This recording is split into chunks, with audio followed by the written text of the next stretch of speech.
Milihnya yang mana? Hah? Mau mati apa mau kagak? Nah, terus kita kalau ketika mau mati kita bingung, galau apa seneng? Nabi galau.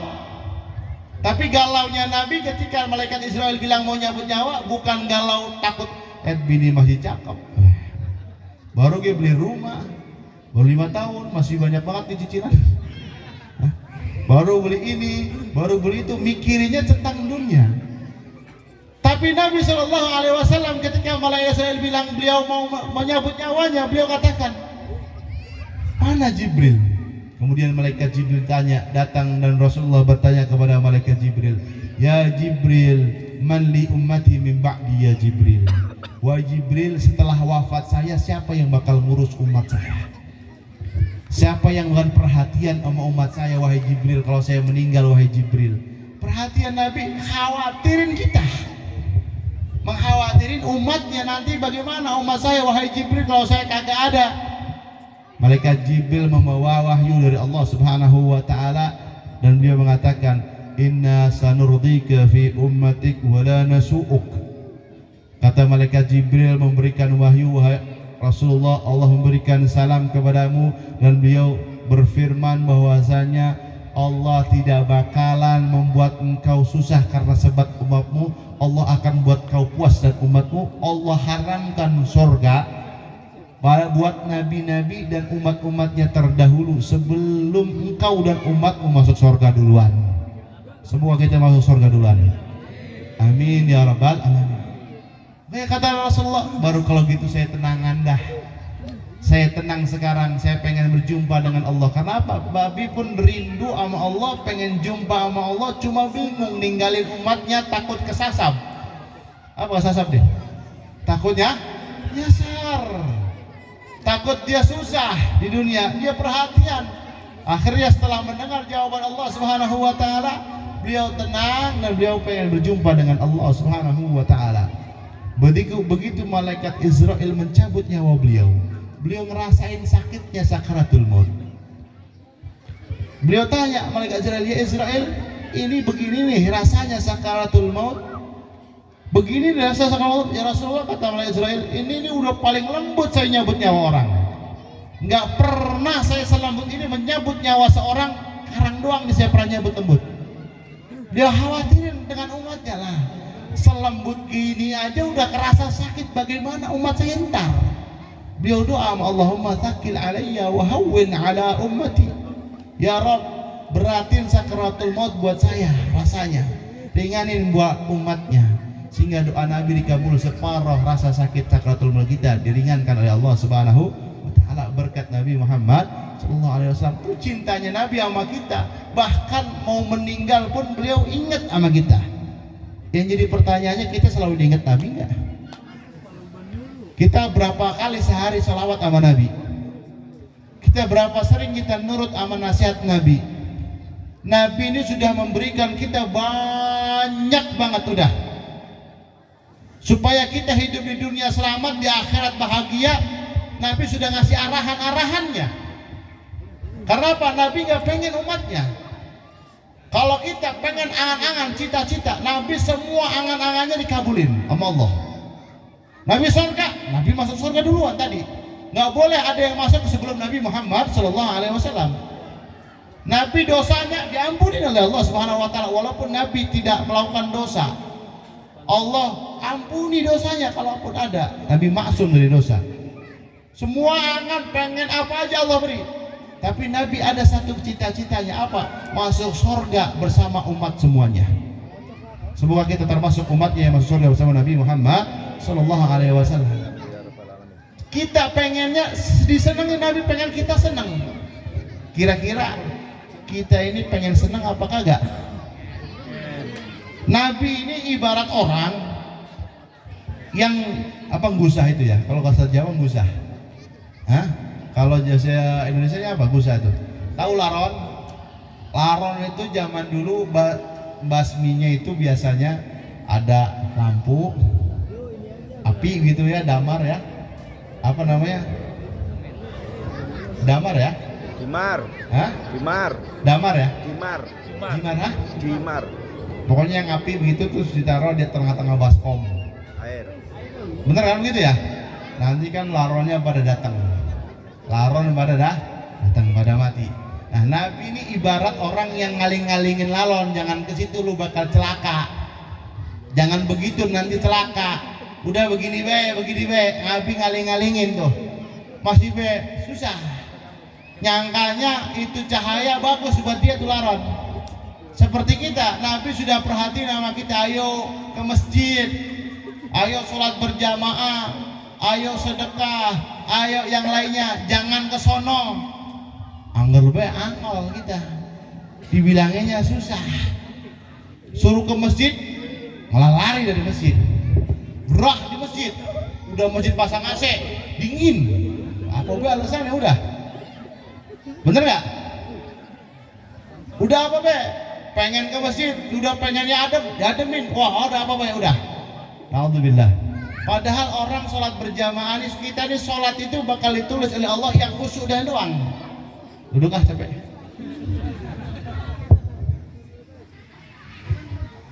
Kita ini sholat kita khusyuk apa kagak? Khusyuk kagak sholat kita? Hah? Sholat kita khusyuk apa kagak? Hah? Iya, Allahu Akbar. Tanggal tua sekarang. Hah? Cicilan besok ini.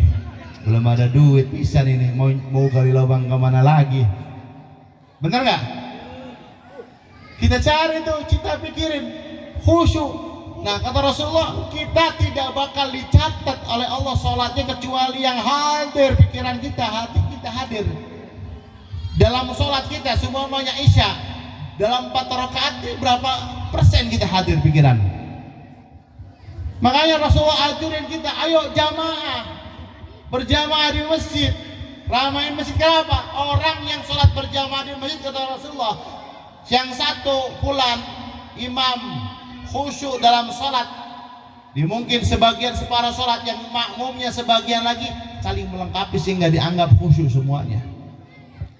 Dapat rahmat Allah Subhanahu wa taala. Seandainya di antara jamaah ada orang yang soleh dapat rahmat Allah, semuanya dapat rahmat Allah Subhanahu wa taala. Sholat berjamaah, benerin sholatnya, ibadahnya benerin, kata Rasulullah SAW, niscaya hidupnya bakal benar. Orang kadang hidup susah bukan malah deketin Allah, malah jauhin Allah. Ada nggak? Lagi nggak punya duit, pinjol. Bener nggak? Udah pinjol di modal buat judol. Hah? Udah buat Zeus. Ya. Udah modalnya haram dipakai buat yang hak. Gimana kita mau ibadah masjid? Karena apa? Mana bata minal haram? Tidaklah suatu yang tumbuh dari yang haram bakal memberatkan kita ibadah sama Allah. Berat buat kakinya ke masjid. Orang sono, kalau sini kan kagak beda ya. Kita namain masjid sebentuk Nabi Muhammad, nurut sama Nabi. Coba ikutin Nabi dah, rasain, nggak usah jauh-jauh dah. 40 hari rasain berjamaah terus di masjid selama 40 hari kagak lepas. Lihatin ada berubah kehidupan kita. Yang tadinya rezekinya seret, insya Allah Allah rubah. 40 hari jangan putus, jangan ketinggalan, jangan datang pas qomat gitu. Kalau bisa sebelum qomat, dan bisa ketemu takbiratul ihram, imam Allahu Akbar, kita udah di situ. Kata Rasulullah, bakal kelihatan nanti perubahannya. Deketin Allah, perbaiki salat kita, perbaiki ibadah kita. Salat kita bakal tahu bener apa kagaknya dari mana. Padahal Nabi bilang, "Shallu kama ra'aitumuni usolli."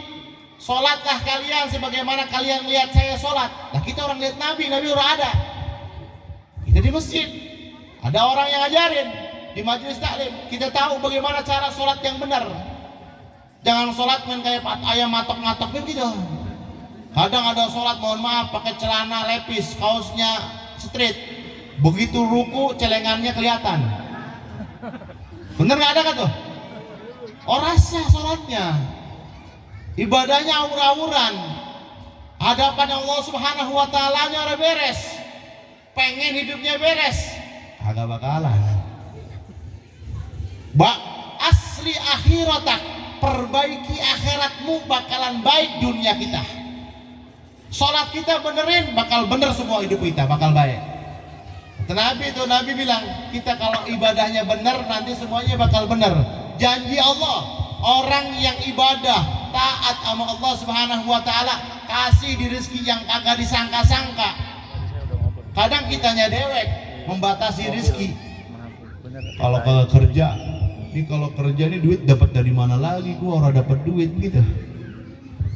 Rizki Allah nih bukan dari tempat yang kita itu doang. Allah bisa ngasih dari yang kagak disangka-sangka. Selama kita bertakwa sama Allah Subhanahu wa taala. Sehingga orang banyak putus asa begitu putus kerja. Banyak putus asa, usahanya sepi. Kenapa? Menyangka rizki Allah pintunya dari situ doang. Nyangkanya dari situ. Padahal rizki Allah bagi orang-orang yang bertakwa min ghairi la yahtasib. Kagak disangka-sangka. Ujuk-ujuk tahu-tahu ada yang duit 1 miliar aja. Cuma ngunjukin doang, nih gua punya duit 1 miliar. Udah bawa pulang aja. Kita pengen hidup senang sama Allahnya kagak. Padahal yang membuat kita senang, yang membuat kita sedih Allah. Malah kita jauhin Allah Subhanahu wa taala. Nabi udah ajarin itu. Kalau kita sering dikumpul sama orang-orang soleh, sama orang-orang yang baik, kira-kira orang-orang soleh ngumpulnya di mana? Di masjid. Ketika orang kumpul bareng orang soleh, hatinya bersih, tenang. Coba orang lagi ngaji nih begini nih, tenang. Sampai ada yang tidur kadang-kadang lagi ngaji sama pengajian. Bener nggak? Kenapa? Karena majelis pengajian itu disebutkan kata Rasulullah Raudhatul Jannah, taman sorga. Tahu taman sorga? Taman kota aja kalau duduk angin sepoi-sepoi tidur, apalagi taman sorga. Tenang. Allah katakan, Allah ketika ada di situ majelis zikir, majelis taklim, ngumpul di situ, malaikat meliputi kita. Allah berikan rahmat kita, Allah turunkan sakinah, ketenangan. Ketenangan itu bukan karena banyak duit. Orang makin banyak duit makan puyeng. Punya mobilnya baru, parkirnya di lapangan gini, kepikiran nanti hilang. Kalau siang-siang hari bolong, takutnya bocah main bola, ketendang, akhirnya lecet. Atau yang lainnya orang bakal tenang. Rumahnya banyak duit, akhirnya kagak tenang, kagak bisa tidur, dengar suara krotek dikit langsung bangun, malah tikus. Semakin bawah tenang. Ketenangan bukan karena banyak harta, tapi ketenangan adalah hati yang dekat sama Allah, selalu berzikir kepada Allah Subhanahu wa taala. Hati yang bersih. Kapan bisa bersihin hati? Penyakit-penyakit hati. Di antara obat hati ada 5. Tombo hati ada 5 perkaranya. Yang pertama, kedua, dan keempat ntar aja. Yang kelima aja, soalnya kelamaan takutnya. Yang kelima apa? Mujalasatul ulama, ngumpul sama orang-orang orang soleh. Ngumpulnya di mana? Bukan di kafe, bukan di pos ronda, main gaple. Orang sono pos ronda main gaple soalnya. Tadi saya mau pulang keluar rumah kayak, lagi main gaple bae begitu. Orang sono, mungkin orang sini mah sama ya. Kadang ada yang main catur gitu, ada. Sampai mau jalan selangkah dipikirin dia. Ini gimana nih ya biar bener, dipikirin terus. Tuh catur aja langkahnya dipikirin, lah hidup dewek kalau dipikirin. Catur aja langkahnya dipikirin, hidup dewek gimana biar selamat nih, biar hidup di dunia selamat. Suruh ke masjid Nabi, wah kagak mau. Kalau catur udah bilang nih belok sini nih biar menang nih, diikutin. Tapi Nabi bilang nih biar kamu selamat dunia akhirat begini, orang mau, naudzubillah min dzalik. Makanya kita nih kalau pengen niru Nabi, ikutin Nabi, cinta dulu sama Nabi. Bagaimana cara cinta? Ngumpul orang soleh, kenal nanti sama orang soleh, nanti dikenalkan dengan Nabi Muhammad Sallallahu Alaihi Wasallam. Kita ngumpulnya jarang, ada pengajian sebulan sekali. Kalau per sekali, udah 2 bulan sekali datangnya. Bener nggak? Kalau sudah per 2 kali, ya per 3 bulan datangnya berarti udah. Kita kapan bisa kenal Nabi Muhammad Sallallahu Alaihi Wasallam? Maka peringatan Maulid Nabi tujuannya biar kita ingat Nabi Muhammad, biar tambah cinta lagi. Yang sudah cinta biar tambah cinta, yang belum biar cinta sama Nabi Muhammad Sallallahu Alaihi Wasallam, biar kita nurut Nabi Muhammad, biar mencontoh Nabi Muhammad, mendengarkan pesan-pesan Nabi Muhammad Sallallahu Alaihi Wasallam. Di antara pesan Nabi Sallallahu Alaihi Wasallam, bilang Nabi, la tajza fa innal jaz'a minasyaiton. Jangan suka bersedih, jangan suka galau, karena galau itu dari setan. Kita sering galau nggak, Bu? Pak, sering galau nggak? Nulis status, hidup gini sampai kapan kita begini baik, gitu kan ya? Udah jalanin belah, gitu kadang-kadang. Ada nggak gitu, Bu? Saya udah sholat, saya udah ini masih begini baik, gitu. Kata Nabi, jangan banyak galau. Kalau orang galau itu kebanyakan nggak nerima takdir Allah Subhanahu wa Ta'ala. Orang yang galau itu nggak nerima takdir Allah Subhanahu wa Ta'ala. Allah bilang ketentuannya begini, dia sedih, boleh awal sedih, cuma jangan berlarut-larut. Akhirnya dia sedih, ini gimana sih ya Rabb, Allah begini sama saya, kagak adil banget. Ini orang sudah celaka, setan ini udah. Kalau orang yang nggak banyak sedih, udah wayahnya kayak biasa aja. Kalau sudah hilang ya berarti bukan rezekinya, kalau dapat berarti rezekinya dari Allah Subhanahu wa Ta'ala. Kadang nih kita kagak terima dengan kehidupan karena sering melihat kenikmatan orang lain. Sering lihat orang lain. Contoh. Ustaz Rofi, saya kasih duit 10 juta, seneng nggak? Seneng nggak tuh? Bu, saya kasih duit 10 juta mau, Bu? Seneng nggak? Itu saya kasih, nanti doain aja ya, biar saya punya banyak duit dan saya kasih satu orang 10 juta. Kasih 10 juta, seneng? Di jamaah semuanya satu-satu saya kasih 10 juta, seneng nggak?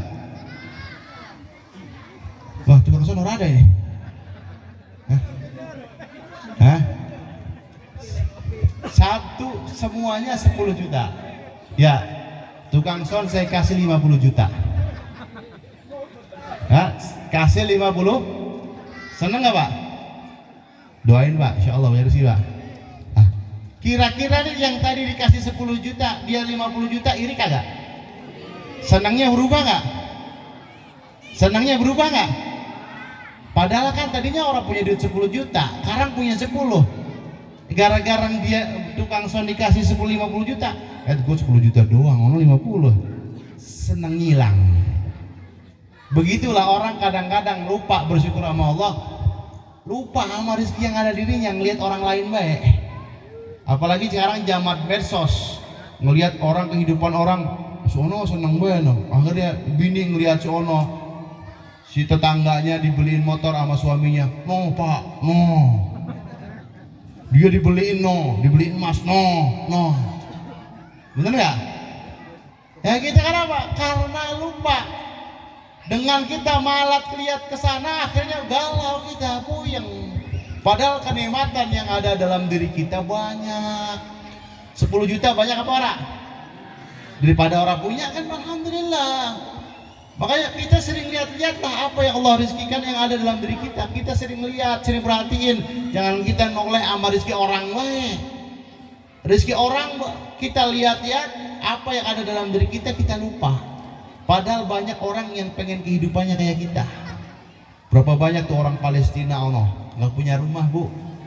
Sholat kagak tenang, pengen hidup kayak kita lah. Kita di sini pengennya sholat kagak, ibadah kagak. Pengennya hidup yang rumahnya mewah-mewah, gede, alhamdulillah. Kita lupa gak bersyukur sama Allah Subhanahu wa Ta'ala. Contoh lagi makan nasi goreng makan. Begitu udah kelar nasi, ngangkat piring ketemu kerupuknya. Kalau ada kerupuk mah lebih mantap lagi tadi nih.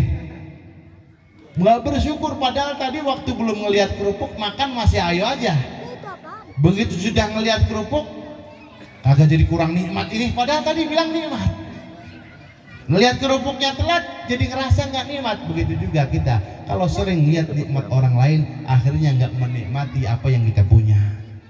Makanya bersyukur sama Allah Subhanahu wa taala, jangan banyak sedih. Lihat Allah, saya bisa jalan, alhamdulillah sehat. Coba kalau asam urat, yang udah kaki mau jalan dikit, mau makan emping ora boleh, mau makan sate ora boleh.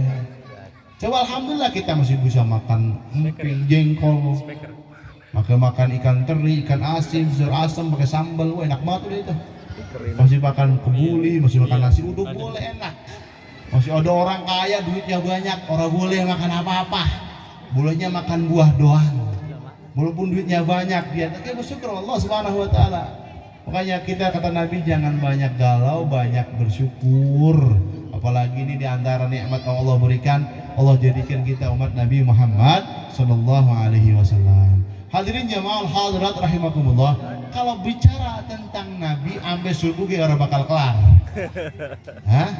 Orang bakal kelar.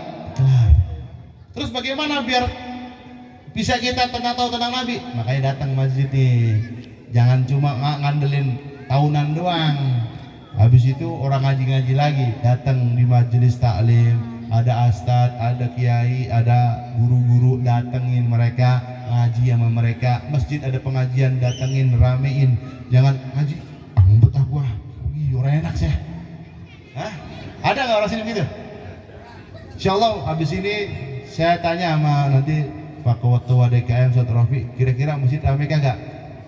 Kalau kagak rame berarti ya ngomong sejam cuma ini orang didengerin gitu ya. Capek doang sampai berbusa.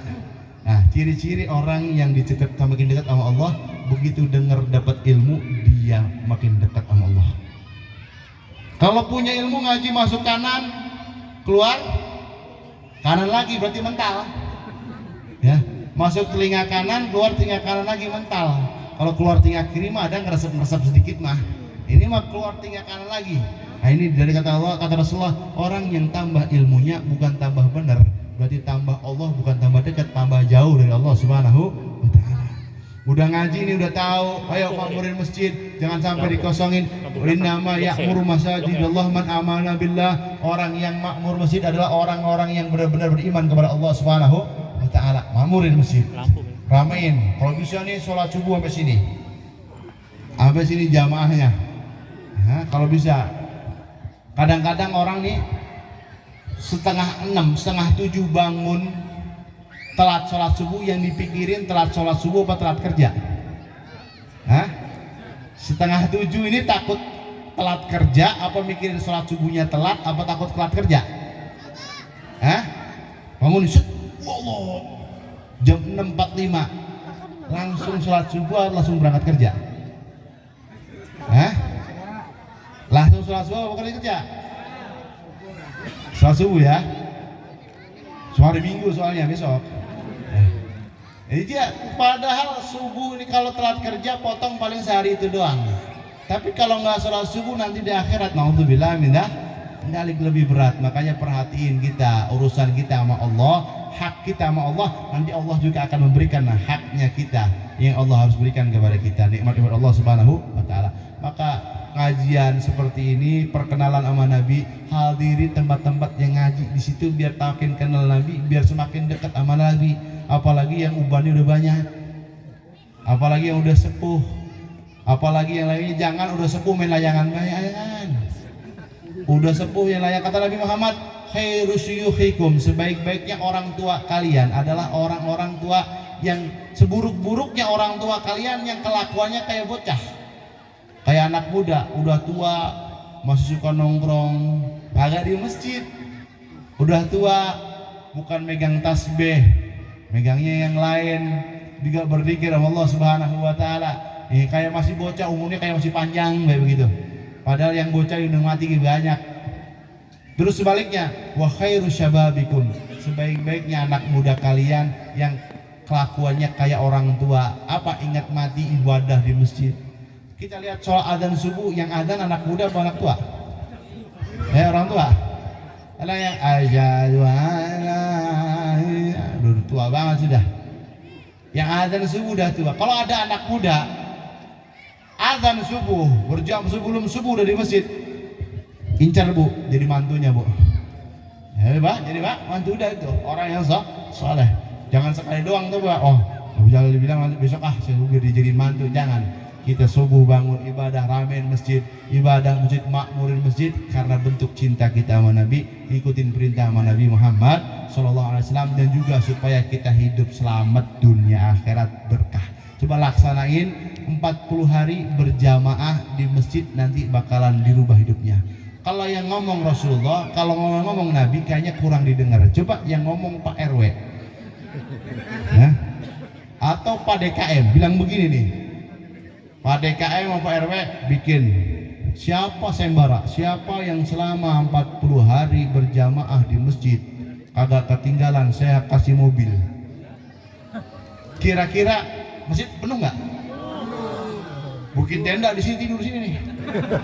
Bikin tenda tidur sih sini, padahal mobil udah 40 hari dapat mati, orang bisa didapatin. Bener nggak? Karena tapi Nabi bilang orang yang 40 hari berjamaah di masjid selamat dari neraka, masuk surga selama-lamanya tuh surga. Kita orang dengerin tadi lebih senang dunianya tadi, dunia, padahal manfaat dunia belum tentu kita raksain. Yang punya kita tuh yang kita makan, yang kita pakai, selebihnya belum punya kita. Yang ada di berangkas, yang ada di ATM bukan punya kita. Kita mati jadi rebutan. Padahal nanti dimintain pertanggungjawaban sama Allah Subhanahu wa Ta'ala. Yang punya kita, yang kita dermakan, yang kita sedekahkan, yang kita jalankan Allah Subhanahu wa Ta'ala, yang kita makan itu adalah rezeki kita. Makanya gunain nih. Lihat tadi masjid plafonnya pada bocor. Inilah kalau ada yang perhatian bisa begitu. Ya perhatian, ayo warga-warganya sini patungan beli plafon. Warganya ramein sama-sama. Masjid perhatian sama masjid gitu loh. Masjid dikurang apa nih? Kayaknya masjid dikurang karpet, beliin karpetnya patungan. Masjid dikurang apa nih? Kurang ini, ramein. Dan biar ikut andil dalam kebaikan sekecil apapun. Saya cuma bisanya beli air doang. Ikut andil dalam kebaikan, dapat pahala kebaikan tersebut. Jangan cuek be sama kebaikan, gila nama dangdutan jutaan umurnya. Orang sono. Begitu nggak ada nggak? Begitu amal dangdutan nyewernya jutaan dibuang, berani. Tapi bikinan amal baik lu malas banget udah. Ada orang sono bu, ketika didatangin orang masjid mintain sumbangan, lu kira gua orang kaya ya? Gua bangun rumah ini tingkat 2 ngutang, tinggal ngomong aja kagak punya, apa yang mau buka aib begitu kan? Nah, padahal kita nyumbang buat akhirat, kita bangun, kita buka semampu kita, udah ikut andil dalam kebaikan. Kita punya duit ya keluarin duit, kita punya tenaga ya kita gunain tenaga kita. Kita punya yang lainnya, apapun yang kita bisa dalam kebaikan, andil di situ kita. Sedikit apapun kita ikut andil biar menjadi nanti pahala yang mengalir setelah kita wafat. Jadi amal jariah kita wafat. Bekal kita yang banyak. Karena di akhirat ini kita dibutuh transferan amalan-amal ibadah. Apalagi yang di dunianya tadi sholatnya ya begitu-begitu baik. Dari mana lagi kita dapat amal ibadah? Transferan dari amal soleh kita, dari ilmu yang manfaat kita, dari sedekah kita. Kita minta Allah Subhanahu wa Ta'ala. Maka ayo kita sama-sama pulang dari sini berniat untuk menjadi orang yang hamba yang semakin dicintai oleh Allah Subhanahu wa Ta'ala, semakin hamba yang bisa memakmurkan syiar-syiar Allah, syiar-syiar agama Allah Subhanahu wa Ta'ala. Amin amin ya rabbal alamin. Kurang lebihnya mohon maaf. Semoga Allah berikan kita semuanya taufik, hidayah, inayah, agar kita menjadi hamba yang dicintai Allah Subhanahu wa Ta'ala. Segala amal perbuatan kita yang membuat Allah ridha, dan Allah jauhkan kita dari ucapan perbuatan yang mengundang murka Allah Subhanahu wa Ta'ala. Amin amin ya rabbal alamin.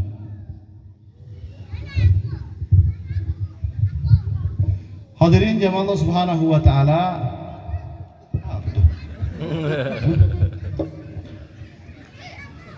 Kaget dikira emas, ternyata walang. Ayo kita sama-sama akhiri perkumpulan ini, kita minta sama Allah Subhanahu wa Ta'ala.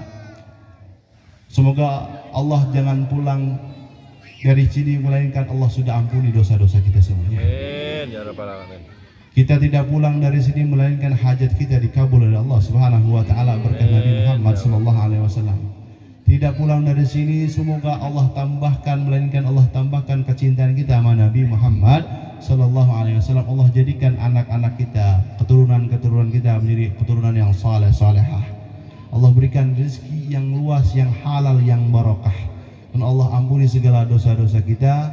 Allah berikan kita semua urusan kita diberkahi oleh Allah Subhanahu wa taala, dimudahkan segala urusannya dengan Nabi Muhammad sallallahu alaihi wasallam. Ala hadhihi niyyah wa ala kulli niyatin salihah bijil khair bariyal Fatihah. Alhamdulillah syabab bismillahirrahmanirrahim. Alhamdulillahirabbil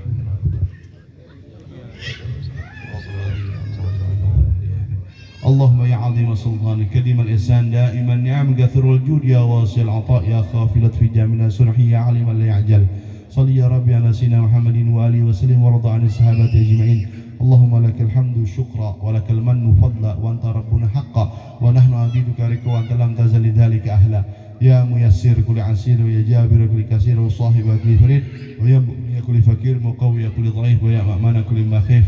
Yassir 'alaina kulli 'asir fatisir 'asir 'alaika yasir. Allahumma ya man la yahtaju ilal bayani wat tafsir hajatuna kathir. Sebutkan hajat-hajat kita masing-masing dalam hati kita. Yakini semuanya berkah Nabi Muhammad, berkah kita salawat Nabi Muhammad. Allah kabulkan hajat-hajat kita semuanya. Jangan lupa untuk mendoakan orang tua kita, baik yang sudah wafat maupun yang masih hidup. Kita doakan mereka mendapatkan rahmat Allah Subhanahu wa taala.